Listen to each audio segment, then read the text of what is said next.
Hey guys, KaminaTheKoach here, and I'm gonna get right to it because this is probably gonna be one of the longer videos. So ultimately, this is some advice on how to prepare for adoption.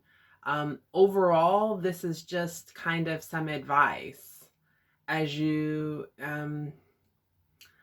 I really don't like the term coming out of the fog, and it's very interesting. I heard a psychologist talk about it today, and it kind of as I talk about myself, I guess it's okay, but I don't want to put that on other people. As you start to recognize that there might be something wrong with adoption and the adoption system. So to help you with your healing, to help you with your journey, I'm just going to offer a lot of different resources with caveats. I'm also going to put my search angel. So for the first time ever, I'm going to put a lot of links to this stuff in the comments. So you can find a link to almost everything I'm going to speak about in the comments. Because I want you to be able to find it. You don't have to take notes while you're watching this unless you want to. Trigger warning, I'm going to talk a lot about race and racism because it's just mandatory. I'm going to talk about I'm going to talk about death, losing a parent. So suicidal thoughts. So just trigger warning for all that kind of stuff. This is just overall for the adoptees. This is going to be probably a very triggery video. And if you don't know what that means, is like if you're very sensitive, if watching something makes you feel very, very emotional and dangerously so, maybe get somebody to watch this with you. Probably don't watch this at work. Don't watch it on your way to work.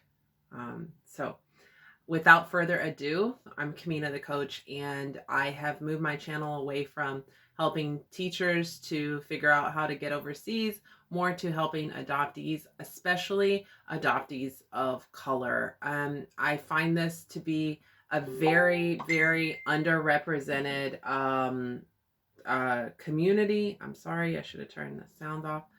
I find it to be a very underrepresented community. I don't see a lot of voices of adoptees of color, specifically Black adoptees. So I am biracial, but I identify as African American. No one looks at me and says, "Oh, you're Sicilian." No one looks at me and says that. So I identify as African American, even though I am biracial. I am a transracial adoptee. For those of you who don't know, transracial adoptee means I was adopted by a white family. Transracial really means you're adopted by a family that doesn't share the same race as you, but usually that is a brown child being adopted by a white family.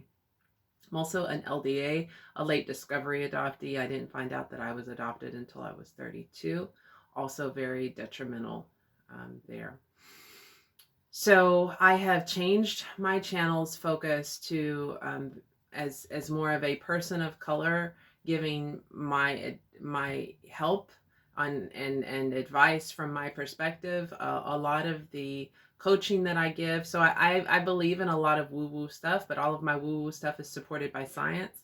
So if I give you something to something like meditation, or I'm also a Reiki healer.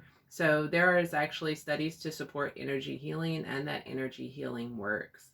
And mainly because we are created of energy. Our cells are energy. So anyways, so if you're interested in coaching, you're interested in a healing session, please feel free to reach out. KaminaTheKoach, coach with a K, @gmail.com. I'll also link that in the description.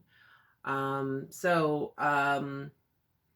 been getting a lot of messages. So this video is specifically answering one person's message about the search process and what we need to do to prepare to search, because there's just not a lot of information out there.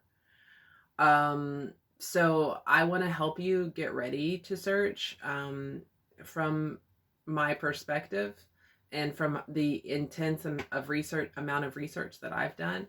So I want to help you prepare to search. And why is that so?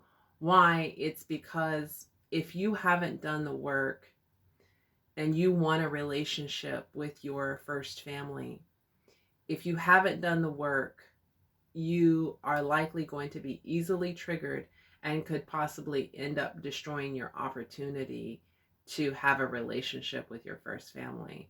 Likewise, it's highly likely that your first family has not done the work either. So if you have not done the work, then you are going to be easily triggered by your first family and quite easily overwhelmed, and it could end up destroying your reunion, and you can end up being estranged from them as well. And I don't think anybody searches in hopes of having to go through that again.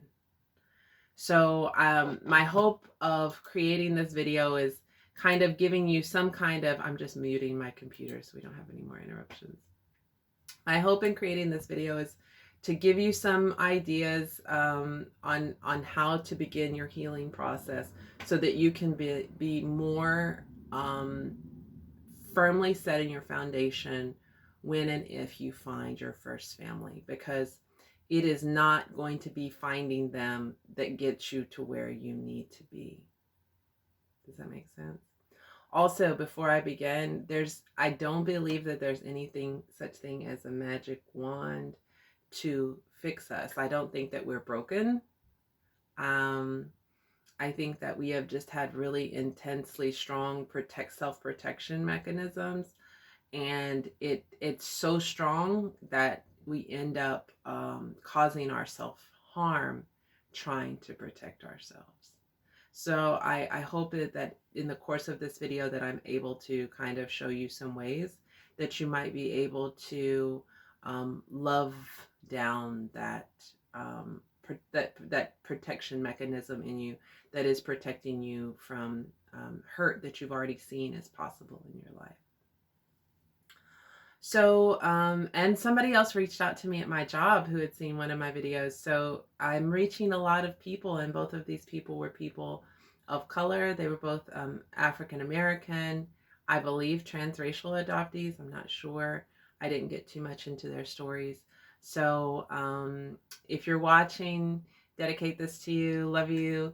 And with no further ado, here we go. So one person is interested in looking for their father and has been apprehensive because they were told, and I think a lot of, so this is the issue, right? All you have to go on, and I think a lot of us find our mothers first. So and a lot of times if they're not together, then you may get a negative story. So I think that there is real power, and I think I've said this before, there's power in adoptees learning to use the word and instead of or. You don't have to have a mother or a father if you were conceived in a bad situation. You can have a mother and a father, and I'm 42 years old. They haven't had contact probably in that long. It doesn't matter. I don't have to have my mom or my dad. I can have my mom and my dad. And it is possible that a person could be my dad and have a shady past. That doesn't change the fact that he is my dad, right? So to this person who is looking at searching for their father, so my mother told me that there was some violence there, and that he didn't want me either. Also that he was married and had a family of his own. Initially, it's going to be very shocking. I mean, and I only know this to be the truth from her perspective. And I love my first mother. She's my only mother as far as I'm concerned. I haven't been in contact with that adopted family in many years. So my family is my only family. So if I say mom, I mean my mom, my mom. So I love my mom, and she knows that I love her. But this is only, there are often a lot of sides to the story. So this is what I know is her story. And it was very shocking at first to hear, but because I had done the work, I was prepared to hear it. I was prepared that, she could have been raped or could have been anything. So this is part of it. You need to be prepared in your mind for that. And you need to be accepting that they don't, if they don't care about each other, they haven't have great things to say each other, you need to be strong enough on the inside to be able to separate that from you, because that has nothing to do with you. And I think even, I hate to use this as an example, but even Kanye West has said that he wanted to abort his first child. And I don't subscribe to Kanye West, but I mean, a lot of guys are shocked and blindsided by pregnancy and don't want to do it at first. Even women have said at first, they wanted to abort a child and then changed their mind and decided to keep the child. So don't base your decision to search just off of what your first mother has said about your father. It could be anything.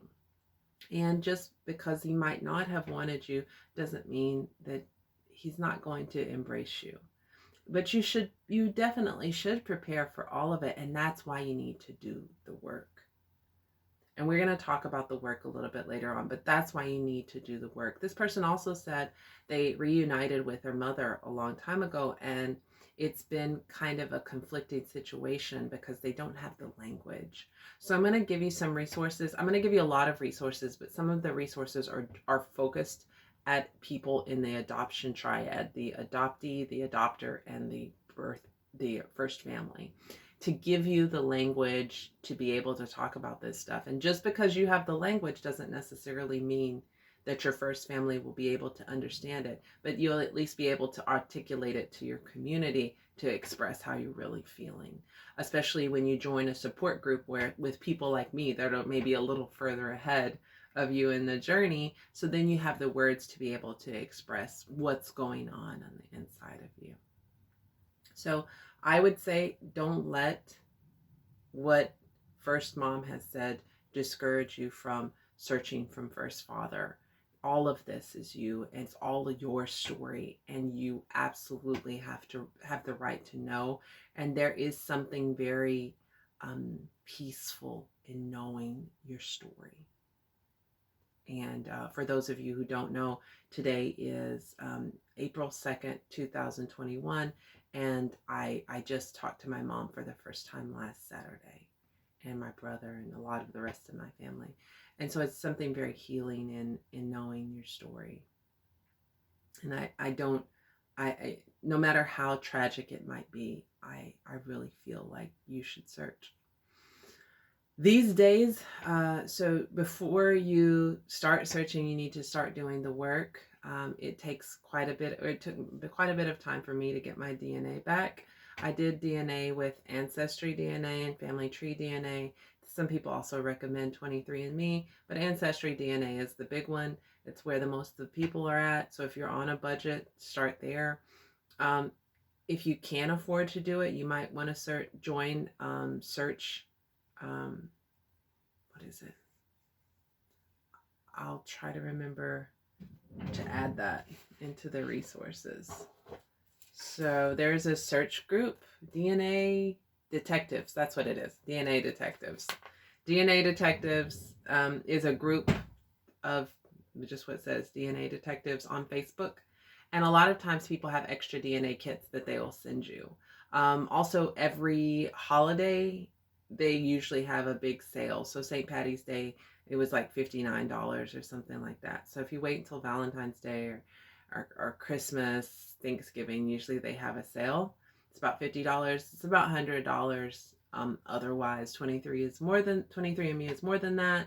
But 23andMe is more like, do you want to know like your DNA? Ancestry is like, are you looking for people? So I definitely recommend getting the Ancestry DNA Kit. You should have started your work before you do that. I'm also going to put a link to my search angel. So now I have to tell you a little bit of story about that and why I implore you that if you are a person of color who is interested in helping people search, specifically if you are a Black person who is interested in helping people search, if you're good with DNA, if you're good with solving puzzles, I implore you to start doing this work. I have not seen any people of color at all. Any type of person of color that works as a search angel. And while they have good intentions, we all know that there are plenty of racist people out there who don't know they're racist, who have good intentions. So I have to take a sip of my tea on that. We all know that. So while my search angel is very, very, very good at what she does, she has made more than one comment that has been very, very harmful to me. So I will let you all know that as far as I know, I'm not positive. I think that my father is deceased. And as I said, you know, from my mother's story, he was violent towards her. And so my search angel was she is an adoptee, and she felt very strongly that I needed to find my mother, very strongly.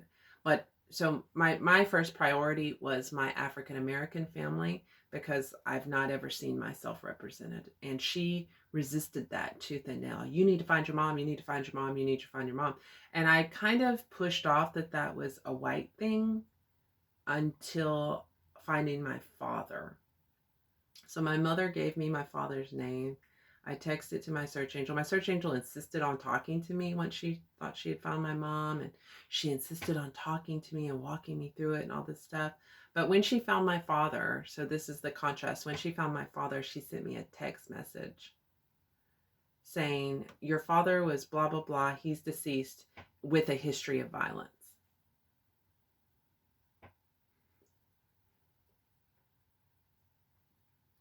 So it's the same thing like when the police gun down somebody and they're like, oh, but he was trying to pass off a counterfeit $20 bill.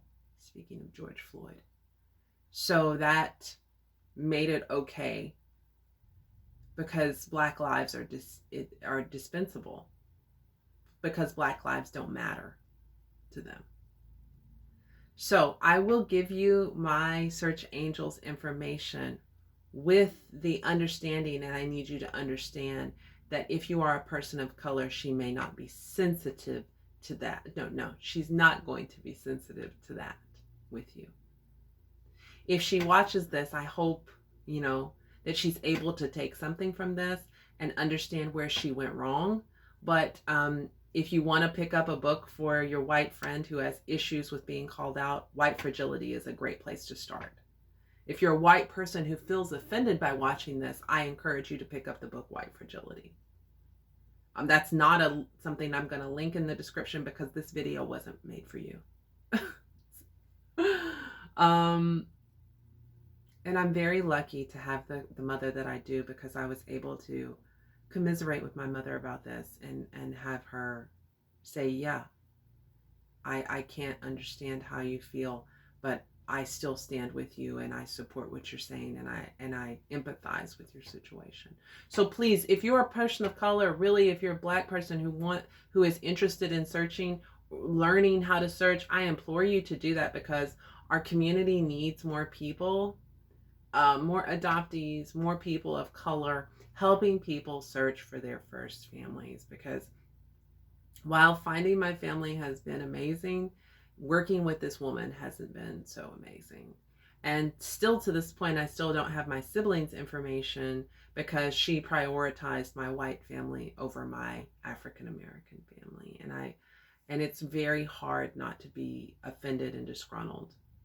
And as you move through this process, you will probably spend a lot of time disgruntled and frustrated. So that's why I give this big warning, because she has been the most triggering thing to me throughout the whole process. She triggers me so bad, but she has designed a beautiful family tree for me, and she has access to so much information.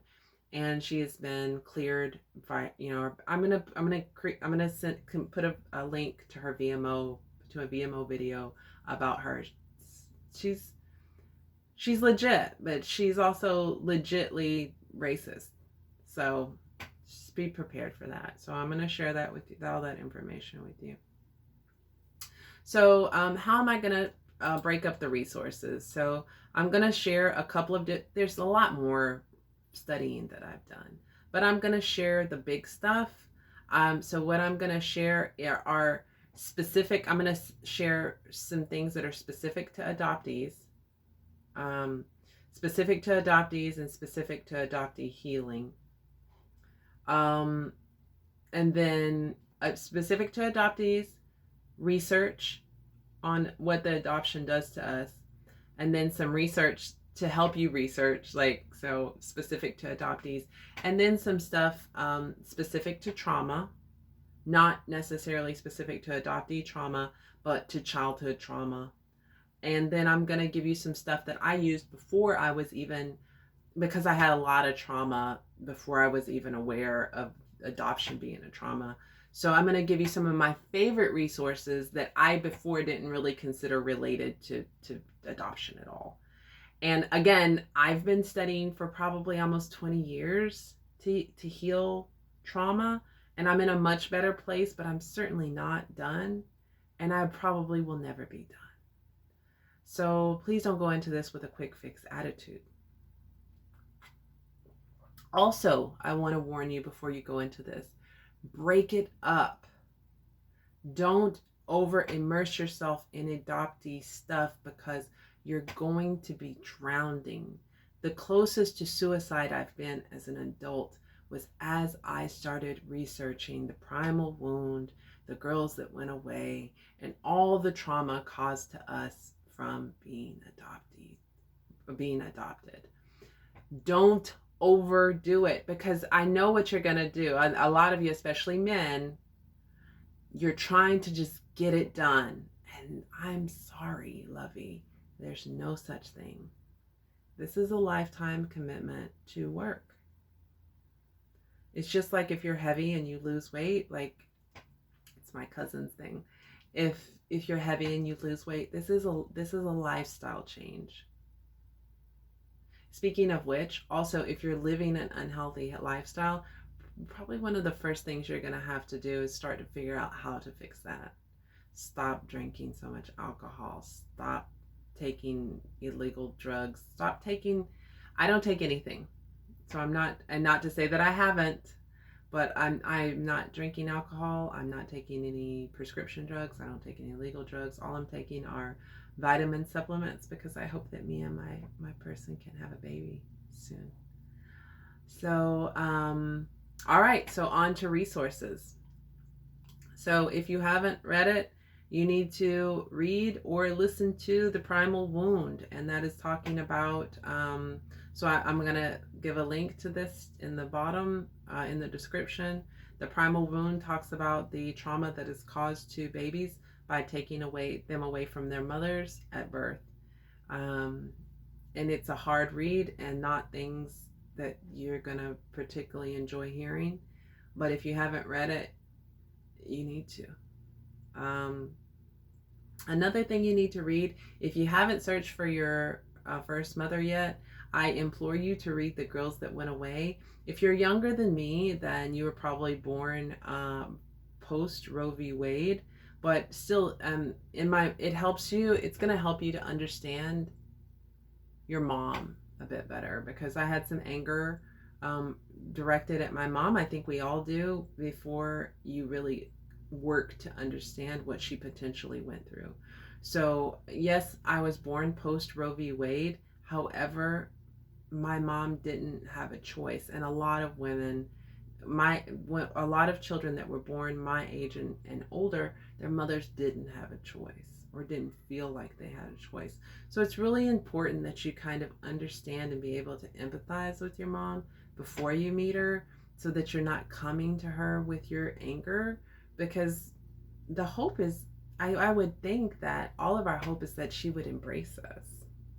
So if you're coming to her with your anger and frustration, it's not likely that you're going to be embraced. Well, she might have done her work, so she might be able to embrace you past your anger, but it's not going to be like what you want it to be. So it's very important to find a way to empathize and have compassion for this woman that gave birth to you and who also suffered. She's also suffering the primal wound. So the primal wound also helps you understand how she is suffering as well. Like she's been suffering right along with you. It will also help you understand that if you find her and she cuts ties or she doesn't want to see you, why that potentially could be, because she might have warned you like you were already dead, and just to be prepared for all these things. So it's very important to also be prepared for anything that could happen. It is. We hear these wonderful, fabulous adoption reunion stories, but they don't always go like that for everyone. So we want to be prepared for everything, but we also don't want to be carrying that chip on our shoulder and anger. There is another book that was written by Joe Soul. If you've been following me, you might know that I had a therapy session with Joe Soul because he says, help to those adoptees who are searching at no cost. And after I pointed that out to him, he changed his website to a minimal cost because he actually asked me for money. So I recommend Joel Soul's book for adoptees tentatively. I'm also not including the link to that because my interaction with him wasn't great, but he does give you some good tips on how to heal your inner child. So a mantra that I used a lot, I don't need it anymore because I'm in a different space, but a mantra that he recommended that worked for me was, as you're talking to your inner child inside of your head, you are lovable. I know it doesn't feel that way. What happened to you is not your fault, and we are okay. So I would repeat that 3 times a day, 20 times each, so 60 times a day total. And it would even be part of my meditation in the morning, and it really did help. So what you really want to do is start to nurture that inner child. And I should have also begun with it. Like I implore you, if you are of color, to start doing this work. All of these resources are white people. So that's why I do this channel, why I've kind of changed my direction, because all of these resources are from white people. The woman who wrote the Primal Wound is a white woman. The Girls That Went Away, all of this stuff is written by white people. So it's important for people of color, Black people, to start doing this work. So that's why I'm here doing this work. I'm giving you these resources because no one of color, or at least not that I've been able to find, have really given us anything to use. So I'm moving on to 2 podcasts. So one of them is a person of color. He's an African American guy, but he was adopted by an African American family, and his experience is very different from mine. And so his is Who Am I Really? I will provide a link to that in the description. And the other, so his podcast is for people who have gone on the reunion journey. If you are going towards reunion, I caution you, maybe only one a day. I know you're going to want to binge listen to these. I would exert extreme caution with both of these podcasts not to binge listen to these. Because some of the stories are quite triggery. Some of them are quite sad. So be careful. He also, David Davidson, I believe is his name. So he also doesn't really focus on the adoption healing. He's really just focusing on the adoption reunion journey. So that's really just kind of, you're just really listening. So Haley Radke does Adoptees On, and Haley is awesome. She's also a white woman, but she does her best. Haley's great. She does her best. A white woman in Canada.